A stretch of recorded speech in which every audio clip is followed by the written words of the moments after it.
예, 하나님 말씀 봅니다. 고린도전서 10장 1절로 10절입니다. 고린도전서 10장 1절에서 10절 말씀 제가 읽어드립니다.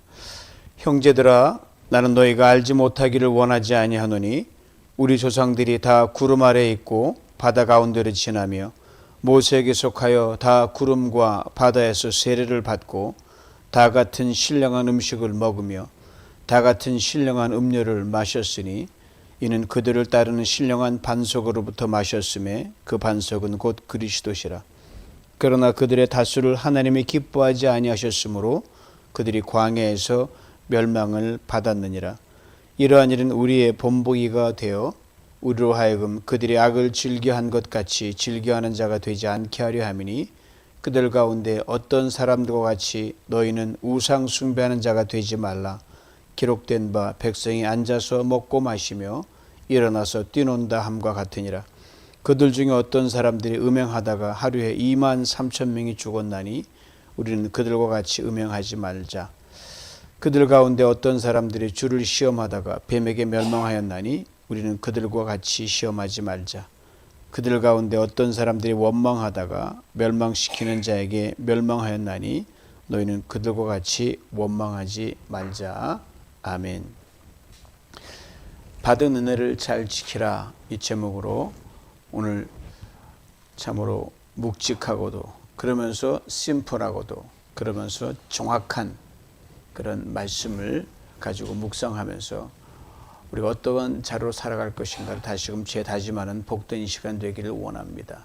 그러면 신명기, 민수기, 레위기, 출애굽기, 창세기, 모세오경을 이제 다 통독이 끝났지 않습니까? 여러분이 너무너무 잘 아는 이 본문들이 오늘 이 방금 읽은 이 본문에 등장해서 아마 여러분 기억이 새록새록 아마 더해질 것 같습니다. 읽으신 그 모세오경 중에 오늘 본문의 연관해서 한 가지 불러올 말씀이 바로 신명기 9장 24절이에요. 내가 너희를 알던 날부터 너희가 항상 여호와를 거역하여 왔느니라. 하나님께서 광야를 지나는 이스라엘 백성들을 심플하게 이러이러한 사람이 이스라엘 백성이라고 데피니션을 내는 게 이거예요. 뭐 하나도 좋은 게 하나도 없어요. 이들이 애굽을 빠져나와 광야를 지나면서 걸핏한 원망과 불평을 일삼고 불순종하던 것을 이렇게 압축해서 말씀하신 겁니다. 여러분이 아마 모세오경 통독을 통해 이스라엘 백성 얼마나 자주 하나님을 아프게 했는지를 여러분 아시길래 이 말씀 아마 100% 공감하실 겁니다. 여호와를 거역했다는 말이 뭘까요? 은혜를 헌신짝처럼 저버렸다는 말입니다. 오늘 본문에서 바울이 바로 하나님께 받은 은혜를 너무 쉽게 잊어버리고 내동정이 쳐버린 자기 민족의 역사적 사건을 소환해서 좋은 것이 아니라 참 그 흑역사로 소환해서 고린도 교회 성도들을 일깨우고자 합니다. 참으로 상상할 수 없는 은혜를 셀 수 없이 받았음에도 불구하고 이 때문에 이들은 가나안 땅에 들어가지 못했죠. 사랑하는 성도 여러분, 받은 은혜가 아무리 은혜 많이 받은 것 중요하지만 감사가 없으면 아무 소용이 없습니다. 받은 은혜가 아무리 많더라도 정말 잘 지켜내지 못하면 그 은혜는 오늘 나에게 아무런 유익도 가져다 주지 못합니다. 나아가 오랜 시간 동안 우리가 살아온 만큼 그 시간이 우리 은혜에 축적된 분량이거든요. 70을 살아 70년의 은혜가 쌓인 거란 말이에요. 아무리 쌓고 쌓아도요, 그걸 허물고 쏟고 내동정이 치는 데는요, 시간 정말 얼마 안 걸립니다. 저는 얼마 전 한 고층 건물이 철거되는 걸 보면서 정말 깊이 있게 깨달았어요. 루지애나에 있는 한 22층짜리 고층 빌딩에 약 2년 전에 강력한 허리케인 2개를 맞으면서 건물이 많이 파손이 됐어요. 이거 수리하고자 하는데 그 건물 그 회사 그룹이 수리하자니 우리 돈 하나 또한 2,200억이 들어가요. 6,700만 달러가 들어갑니다. 그러니 이 수리비를 감당하지 못해서 그냥 방치해 둔 거예요. 그러다 수리할까 말까 하다가 그냥 허물고 그 자리에 새 건물을 짓든지 그 부지를 이용해서 다른 걸 하자 결정을 내려서 해체를 결정합니다. 이 건물이 해체되는 것을 짧은 영상을 제가 봤는데요. 완전히 무너뜨리는데요. 얼마 걸린지 아세요? 1분도 채 못 되는 약 45초 만에 확 다 무너진 겁니다. 그걸 짓는데 세월하고 그 건물이 지속되어 온 시간에 비하면 너무너무 짧은 거예요.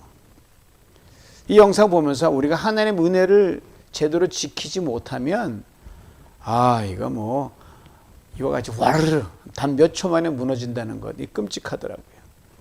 그렇습니다. 은혜 담기는 어렵습니다. 쏟아버리기는 정말 순식간입니다. 은혜 오랜 시간에 걸쳐 쌓아 올려도 허무는 일은 눈 깜짝할 사이입니다. 아시는 고린도 교회사에서 정말 은혜와 은사로 말하면 복이 터질 정도로 많이 받은 교회가 고린도 교회입니다. 근데 이들이 받은 은혜와 은사 잘 지켜내지 못함으로 말미암아 많은 분쟁과 문제의 중심에 섰던 교회가 고린도 교회입니다.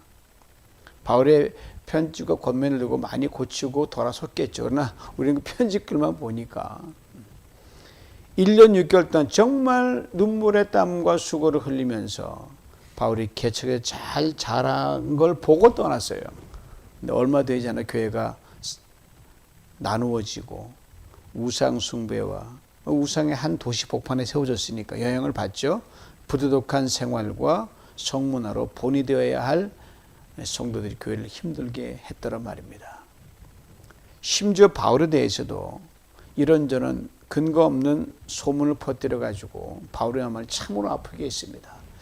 특별히 말도 안 되는 유치한 트집을 잡아가면서 바울의 사도권에 대해서 문제를 제기하고 그렇게 입을 많은 소문을 퍼뜨렸습니다. 바울이 참고 견디고 인내하면서 참으로 그리스도 사랑으로 이들을 일깨워주고 권면하고 이렇게 다스려 가고 있습니다.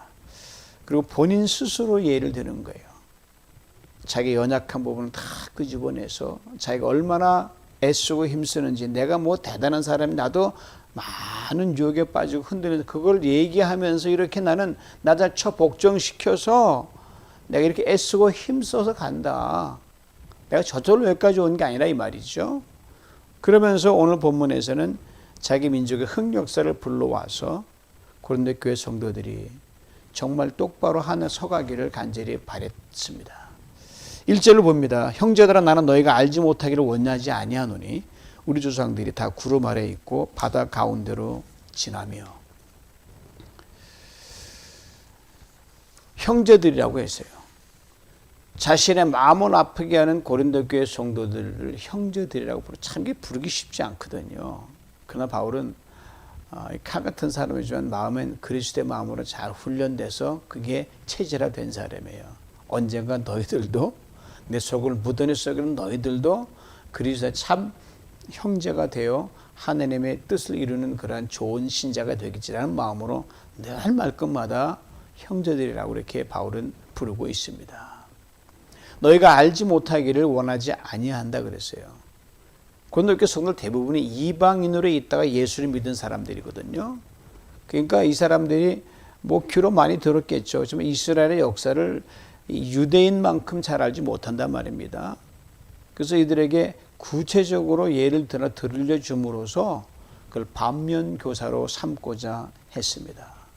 우리가 일가는 때는 구약 읽어 나가다 보면 이게 왜 여기 있어야 되나 하지만 있어야 하기 때문에 그것을 보고 거울 삼기 때문에 우리가 구약이 반드시 있어야 됩니다. 그래서 구약은 그림자거든요. 이런 말이에요. 여러분들이요, 우리 민족 이스라엘의 뼈아픈 광야 이야기를 잘 새겨 들으시기 바랍니다. 부끄럽지만 꺼내겠습니다 이 말이에요. 그러면서 지난 시절 이스라엘 민족이 한 해 받은 엄청난 은혜의 시간 하나씩 불러옵니다. 뭐 전혀 은혜도 없는 상태에서 멋대로 갔다 그러면 핑계는 되지만 이건 뭐 그래서 먼저 받은 은혜를 바울이 다 뭐 이 책으로 쓰면 종이도 지면이 모자라지만 굵직굵직한 걸 5개 정도로 불러와요. 첫 번째가 뭐냐면 출애굽의 은혜입니다. 430년 종살이하던 이스라엘 민족을 하나님이 강권적으로 끄집어서 불러내십니다. 사람의 힘으로는 불가능합니다. 크고 놀라운 민족의 해방과 자유와 구원의 은혜입니다. 자, 이렇게 애굽을 빠져나온 이스라엘 백성들이 거친 광야길로 들어갑니다. 여러분, 거친 광야길 하면은 뭐 예를 들면 여러분이 얼마 전에 그 폭염으로 난리가 났잖아요. 폭염주의보에서. 뭐 그거보다 몇 배 강한 강렬한 이 사막의 기후가 내리쬐서 견디지 못합니다. 그늘이 없으면 얼마 먹고 쓰러지고 맙니다. 당시 애굽에 빠져나온 백성들이 200만이 넘었거든요. 거기 어린아이 포함됐으니까 굉장히 힘들었겠죠. 이 많은 사람들이 피할 그늘이 여러분 존재할 수 없죠.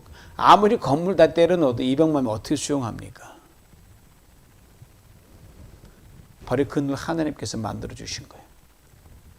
그게 바로 구름기둥이죠. 우리 조상들이 다 구름 아래에 있다는 말이 바로 그것을 말해줍니다. 구름기둥이 은혜죠. 이거 두 번째 은혜입니다.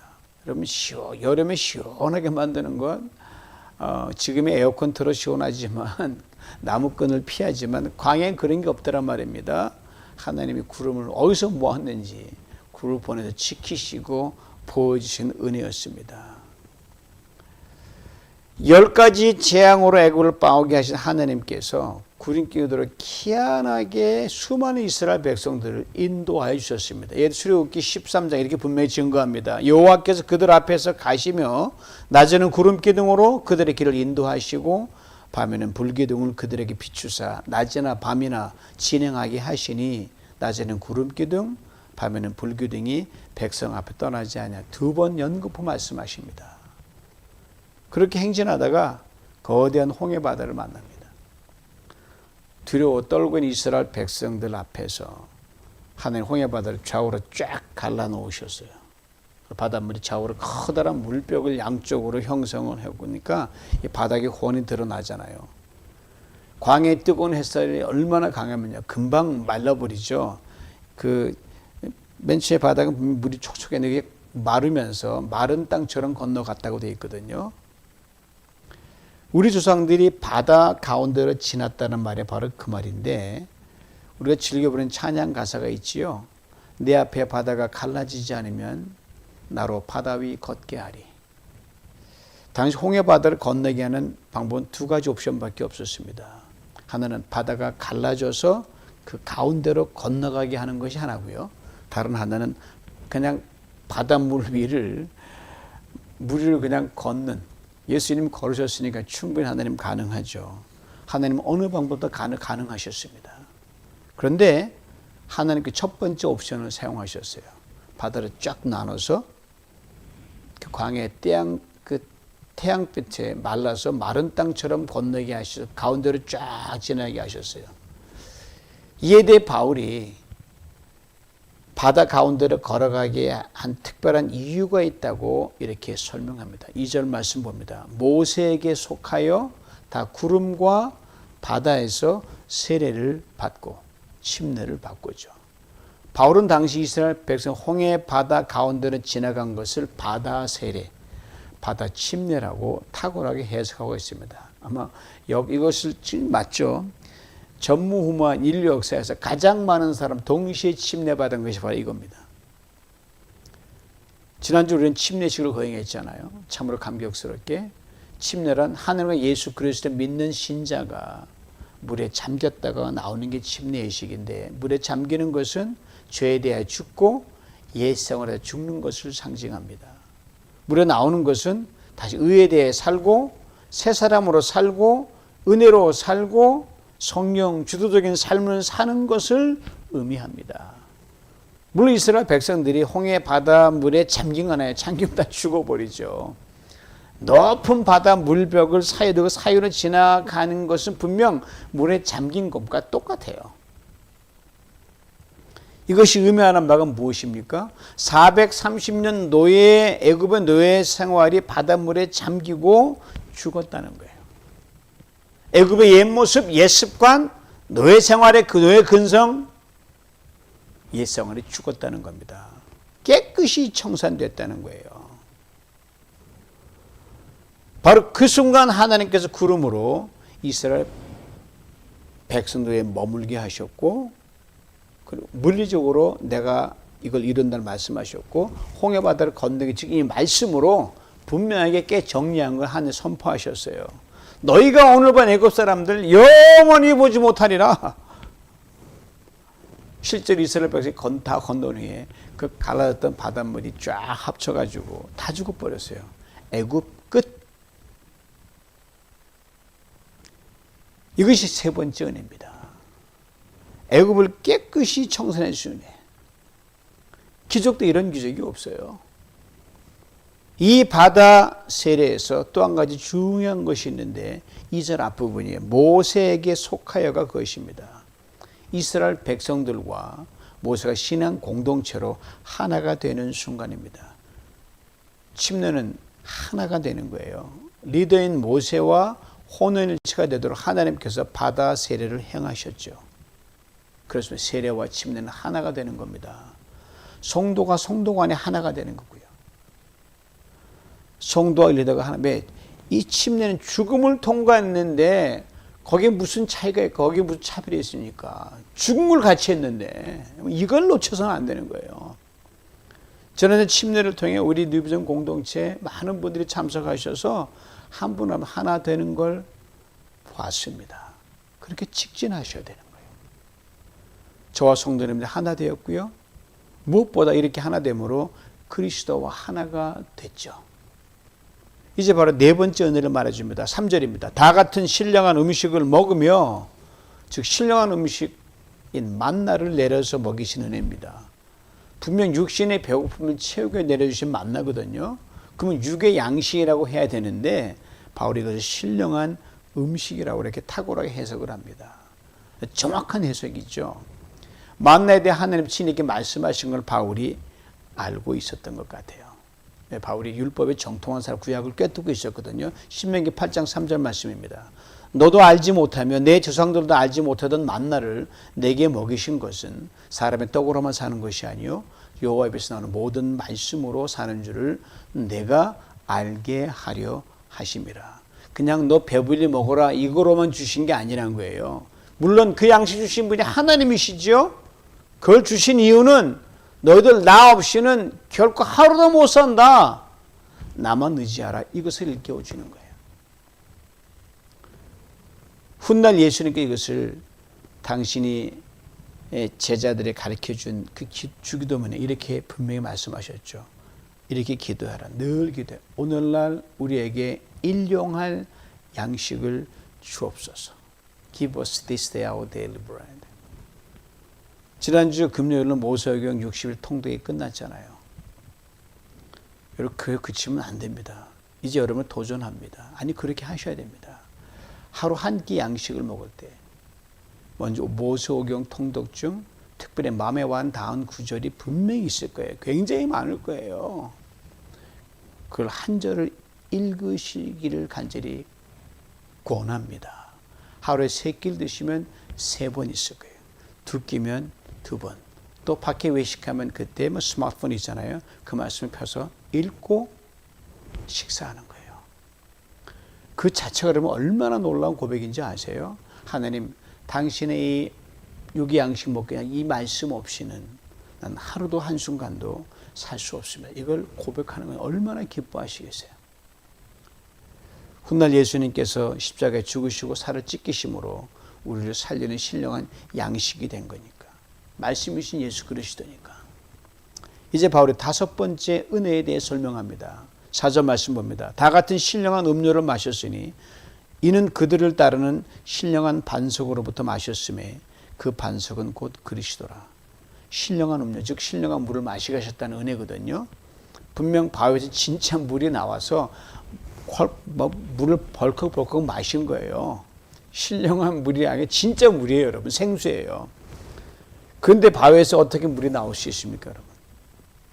하나님이 향하신 기적 외에는 이 바위에서 물이 나올 수가 없어요. 모세가 그때 바위를 딱 쳤는데 그때 하나님께서 바위 위에 있다고 성경은 분명히 말씀하고 있거든요. 고로 바위를 친 거지만 하나님을 친 겁니다. 그리고 이것은 훗날 예수님 십자가 달려 죽으실 때 물 채찍에 맞고 창에 찔리심으로 흘리신 피로 우리가 죄에서 구원함을 받았기에 이건 단순한 물이 아니라 훗날 생명을 주시는 생명의 물임을 알기에 신령한 음료를 마신 거라고 바울이, 우리 구약시대 우리는 연결되어 있거든요. 시간으로 떨어져 있지만 공간 다르지만 예수 그리스도 연결되기 때문에 이런 해석을 할 수밖에 없고 탁월한 해석입니다. 그러기에 당시 모세가 친 바위를 바울은 그리스도라고 그렇게 정확하게 설명하고 있습니다. 그런데 이 대목에서 바위에 대한 설명이 참 재미있어요. 그들을 따르는 신령한 반석이라고 했습니다. 즉 이스라엘 백성들이 광야를 지날 때 바위가 막 따라다니면서 목마를 때만 탁 치면 샘물이 나오는, 그래서 물을 먹을 수 있다는 의미인데요. 성경엔 그런 내용이 없죠. 바위가 어떻게 움직입니까? 이스라엘 민족의 전설에 따르면 그렇게 그런 전설이 전해 내려오는 게 있어요. 뭐 홍해를 가르쳐 하나님이 바위 못 움직이게 했어요. 그렇게 애들은 전설을 만들어 하고 있거든요. 바울이 이것을 염두에 두고 이들의 예를 돕기 위해서 가져온 거죠. 사실 물리적인 바위가 움직일 수가 없죠. 그러나 예수 그리스도 항상 우리와 함께 계시기에, 영원한 반석이시기에 우리를 따라오십니다. 내가 너와 함께한다 그랬거든요. 그래서 신령한 바위라는 그 말 맞죠. 예대 훗날 예수님께서 자신의 신령한 음료요 우리를 늘 따라다니며 영혼과 삶의 갈증을 해소시켜주는 생명물임을 친히 증거하셨습니다. 요한복음 4장 14절입니다. 내가 주는 물을 마시는 자는 영원히 목마르지 아니하리니 내가 주는 물은 그 속에서 영생하도록 솟아나는 샘물이 되리라. 이 엄청난 은혜를 이스라엘 백성들이 받았는데 이거 1절부터 4절까지가 다 모두란 말에 5번 나와요. 완전 숫자입니다. 한 사람도 예외 없이 다 받아 누렸어요. 출애굽도, 구름기둥의 은혜도, 애굽 청사는 바다 세례도, 신령한 음식인 만나도, 그 바위물도 다 먹었어요. 다 받았어요. 하나님만이 200만이 넘는 사람 먹이는 귀한 은혜였거든요. 그러니까 기적 속에서 살아간 삶이 그들의 광야 생활이었어요. 저는 그래서 참 우리 교회가 자랑스럽습니다. 아무것도 없이 광야에 오는데 광야엔 기적이 있는 곳이거든요. 여러분 좀 배짱에 두둑할 필요가 있어요. 다 채워주시니까. 광야길 내내 그리 하셨어요. 그렇다면 오늘 이 기적까지를 다 보고 다 누리고 다 경험했던 이스라엘 후에 어떻게 됐을까요? 삼척 동자도 결과는 다 알만한 게 나와기에 맞는 거예요. 출애굽 다 겪었으니 무슨 이의가 있겠어요? 안 본 사람이 투덜거릴 게 없잖아요. 구름기둥 다 밑에 있었으니까, 바다 세례 다 들어갔으니까, 신령한 만나 다 먹었으니까, 물 다 먹었으니까. 그러면 그냥 직진해서 한 달 만에 가나안 입성, 이게 여러분 그 누구나 예측하는 그런 결과거든요. 그런데 말입니다. 5절에 이렇게 우리에게 충격적인 말씀을 들려줍니다. 들어보셔요. 그러나 그들의 다수를 하나님이 기뻐하지 아니하셨으므로 그들이 광야에서 멸망을 받았느니라. 이건 참 설명이 안 돼요. 모세를 포함한 광야에 있어들 중 딱 2사람. 모세도 이들의 묻어가지고 같이 죽은 거나 마찬가지거든. 2사람. 여호수아 갈렙 빼놓고요. 광야에서 다 죽었습니다. 그 광야에서 멸망받았던 단어도 바울이 딱 여기만 나오면 독특한 단어를 썼어요. 낮게 만들어서 사방이 흩어졌다. 사방이 흩어가지고 그냥 광야의 바닷가 붙어서 그냥 살다가 그냥 자연사했다는 거예요. 하나님 이스라엘 백성 기뻐하지 않았기 때문에 그렇다는 거예요. 왜요? 은혜를 헌시짝처럼 내 동정에 친 것이 그것입니다. 우리가 하나님이 우리 뭘 얼마나 잘하면 얼마나 잘하겠습니까? 우리가 여러분. 우리가 별부름 다 아셔요. 은혜 하나만 제대로 간직하면 다른 거 다 묻어가십니다, 여러분. 그것도 굵직한 은혜 5개만 기억하라고 바울이 이제 해서 다른 거 크지 않고 셀 수 없이 많아요. 5가지. 그 은혜 하나도 지키지 못하고요. 다 쏟아버렸습니다. 정말 깨박을 쳐버린 거예요. 그러기에 이들의 하나님께서 이렇게 통안에 말씀하신 거예요. 서두에 말씀드린 거로. 내가 너희들 알던 날부터 너희가 항상 나를 거역하여 왔다. 오죽하면 이 말씀 하시겠어요? 하나님과 이스라엘 민족에게 부어주신 그 놀라운 기적들을, 은혜를 다 쏟아버리고 한 달이면 들어가는 가나안 입성을 40년 걸려서 들어가던 원인을 바울이 이제 하나씩 열거하면서 고린도 성도들을 권면하는 거예요. 구약의 얘기를 가져오는 거죠. 오늘 핵심만 얘기합니다. 5가지 은혜를 쏟아놓는 5가지 사건을 얘기하는데 첫 번째가 악을 즐겨했다고 바울이 얘기합니다. 6절 말씀은 이러한 일은 우리의 본보기가 되어 우리로 하여금 그들이 악을 즐겨한 것 같이 즐겨하는 자가 되지 않게 하려 함이니. 본보기, 나쁜 일에 대한 본보기죠. 반면교사입니다. 잠시하게 빠진 것이 아니라 여러분 이게 악이 체질화돼 가지고요. 그냥 눈만 떴다 하면 글로 가는 거예요. 자기도 모르게 그냥 발이 글로 가는 것처럼 습관화되니까. 세상에 그런 사람이 있을까 여러분? 습관되면요 못 말립니다. 둘째로 우상숭배였습니다. 7절 보니까 그들 가운데 어떤 사람들과 같이 너희는 우상숭배하는 자가 되지 말라. 기록된 바 백성이 앉아 먹고 마시며 일어나 뛰논다와 같으니라. 잘 아는 금송아지 사건이 이거죠. 모세가 시내 율법 받으러 올라갔는데 모세가 좀 더디 내려온다고 아론을 갖다 팍 겁박해가지고 금송아지 만들게 해놓고 금송아지를 보고 이것이 우리 신이다라고 하나님을 엄청나게 자존심 상하게 만든 사건이에요. 셋째가 음행이었습니다.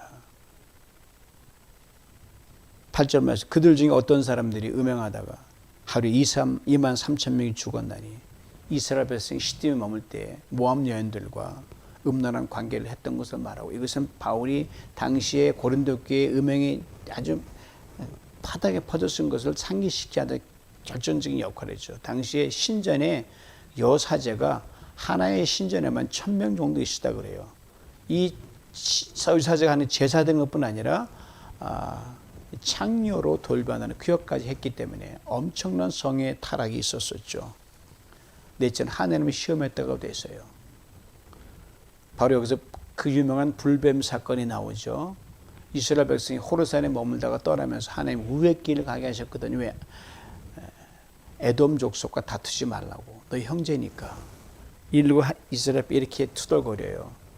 왜 이렇게 돌아가게 하시냐. 바빠 죽겠는데. 그리고 하나님 내전 만나와 메추라 이렇게 폄하했습니다. 우리 마음이 이 하찮은 음식을 싫어한다. 그렇게 맛있게 먹었던 만나와 메추라길요. 에이 그럼 뭐 음식이라고 줬어. 완전히 하찮은 걸로 취급해버렸어요. 그리고 하나님이 더 좋은 거 주나 안 주나 시험을 했습니다. 못 만드는 백성이죠. 5째 원망했습니다. 10절 말씀 그들 가운데 어떤 사람들이 원망하다가 멸망시키는 자에게 멸망하였나니 너희는 그들과 같이 원망하지 마라. 원망이 뭡니까? 하나님을 모르는 사람의 원망이 큰 문제가 되지 않습니다. 왜요? 하나님 모르니까. 그럼 하나님을 믿는 우리들은 엄청난 죄악입니다. 하나님의 존재에 대한 원천적 부정이기 때문에 그렇습니다. 하나님을 내 마음 생각대로 막 재단해 버립니다. 내가 힘들고 아무 안 일어나면 하나님 무능력하신 분, 기도응답 조금만 더 듣면 하나님 귀가 먹으신 분, 멋대로 평가합니다.